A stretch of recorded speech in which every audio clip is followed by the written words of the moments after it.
The very first thing that we are going to do is we are going to use Clip Studio Paint this time. So I've been eyeing this for a very long time. So I have purchased a pro subscription of this. So many of you know that I use Procreate for all my illustrations and all my sticker sheets, and basically everything that I do daily I use Procreate for that.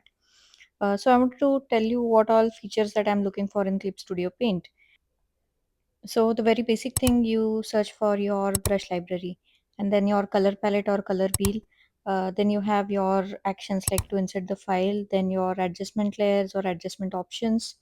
Then there is your layer menu, then your blending options like multiply, screen, etc. Then your selection tool or the color fill also, and then your liquify one. This is very important one. So let's start Clip Studio Paint and see how the UI is at the first glance. There are two modes. One is the simple mode and one is with all the options. So this is with all the options. So let me show you my inspiration first. So on the Pinterest, I have been saving these clown pictures for a very long time, and I wanted to create this girl clown with something like a bunny in her hand. So this is what my inspiration is. See, like multiple colors and the clown type features. And this face, I actually like the rendering on it, so I'm gonna use the colors for my face as well. And here is my Mila note. I have all my references here on one page of Milano. This way, it is more accessible for me going forward. So this is some references for the dresses. So you can see I want puffy sleeves and some gothic kind of a vibe. Just change the file name, and I have created this canvas, which was easy to create. Okay, but just let me tell you that this is a paper layer. Okay, so if you turn it off, it will look like this. So this paper layer, you don't want to merge it with the above layer. Otherwise, if you do this, like where is the merge visible layers, then if you erase anything, it will look like this. So do not merge that layer. Okay, so I'm gonna do one thing. I have downloaded one pose reference from the 3D asset library that Clip Studio community has. You will find many 3D assets which are absolutely free. So I'm just trying to figure out the UI. So I just wanted to have like a sub view where I can keep my reference images. So for sketching, I'm gonna use their general G pen. That's the default one. And here I was trying to have my reference image on the layer, one layer, so that I can trace it. Obviously, this is not a good practice to trace everything, but I just wanted to learn the Clip Studio Paint UI, so I was just trying to have this trace so that it doesn't take much time for me to learn the Clip Studio Paint UI. And definitely, I'm bad at anatomy, so I cannot draw human anatomy, human body that well. So I just didn't want to waste any time and learn this. Here I was searching for layer opacity. It was right there on the top, but I couldn't find it. It's like I'm blind or something. Then I found it finally. And after that, there's some weird thing happened. Okay, so I was trying to trace it, but for some reason, my brush wasn't working. There was absolutely nothing happening on the screen. I tried to create a different layer as well, but it wasn't even writing anything. And it's not like this some white color was selected. No, it was a red color, but it was still not working. So I had to restart my Clip Studio Paint, and after some time, it just started working again. So, this bug I faced multiple times. It wasn't just for once, it happened multiple times throughout my usages of the Clip Studio Paint. I'm not sure if this is some kind of a bug or it was just happening for me. So, before going into the rendering process, let me tell you the things that I struggled with, and we will discuss about the useful things at the end. So, the very first thing that I struggled with was the blending modes. I couldn't find it. Then the second one was clipping or layer mask. This one, it is actually in the layer setting. So when you open the layer, click on it, I mean long press on it, then go to the layer settings, then you will get a clipping layer. Then there was this gradient tool, which I personally struggled with in the beginning, but at the end I found it very useful. So it will be in the useful section as well. Hue, saturation, and brightness I couldn't figure out till the end, and I didn't have patience to put any efforts in that. And then there was this arranging layers. So in Procreate, you long click on the layer and then you drag it down or up. But here there are some three lines that you have to click on, and I mean long press and then drag down the layer. So for very long time I struggled with just getting that layer selection done and rearranging that. So yeah, this could be me. I mean, obviously this is me. Maybe for other people it is very easy. Also, I forgot to mention that I was not supposed to search anything on Google. So whatever that I could find on the UI, it was on my own. I was not supposed to watch any video, any tutorial, or any kind of information about CSP and its interface. So whatever I found, it was on my own. There was no help from the internet at all. So we are going to discuss about the useful things at the end of the video, and I want you to stick around because there are some really good things which can convert you into Clip Studio Paint user. Well, Clip Studio Paint is definitely for professionals. I mean, it has more power and more tools.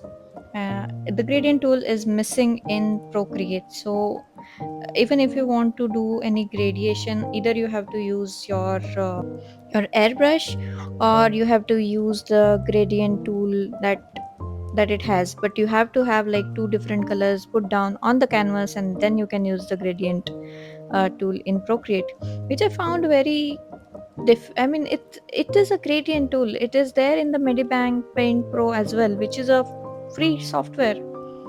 And I'm really curious to know that what is the reason that Procreate is not adding it. But moving on, so here I actually like the blending brush.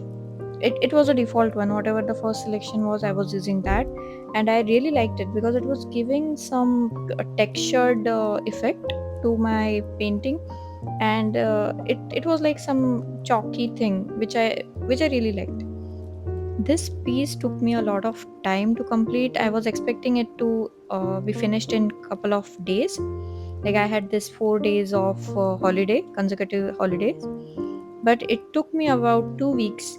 And Clip Studio Paint was one of the reason. Also, I wasn't able to figure out the color scheme that I wanted because I used like these unsaturated, like desaturated colors on her face, on the clown's face, and then I was going for the dress, and I couldn't figure out the colors in my head. I wanted the whole theme to be unsaturated, like desaturated, but at the end I tried a darker color, a maroon color theme as well, which didn't work out, and then I had to move back to the unsaturated colors.